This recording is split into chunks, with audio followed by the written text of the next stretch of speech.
நான் உங்கள் சிப்பிப்பாறை ஜோதிடர் சாதி ராகவன் ஜெயபாலாஜி. நெருப்பு லக்கண பொருத்தில் போய் பிறந்தவர்களுக்கு காலபுருஷனுடைய 4, 8, 12 மறுக்கப்படுகிறது. மண் லக்கணத்தில் போய் பிறந்தவர்களுக்கு காலபுருஷனுடைய 1, 5, 9 மறுக்கப்படுகிறது. காற்று லக்கணத்தில் போய் பிறந்தவர்களுக்கு காலபுருஷனுடைய 2, 6, 10 மறுக்கப்படுகிறது. ஜலலக்கணத்தில் போய் பிறந்தவர்களுக்கு காலபுருஷனுடைய 3, 7, 11 மறுக்கப்படுகிறது.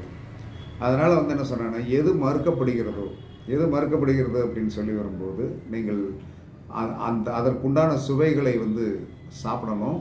அந்த சுவைகளை சாப்பிடும்போது அந்த குறை என்ன சொன்ன நிவர்த்தி அடைவதற்குண்டான வாய்ப்புகள் கண்டிப்பாக உண்டு. இதெல்லாம் ஜோதிடத்தில் சொல்லப்பட்டுள்ள ரகசிய விதிகள். இந்த விதிகளை மீறி எதுவும் நடக்காது. அப்போ என்ன சொன்னான்னா, நீங்கள் என்ன சொன்னான்னா இதை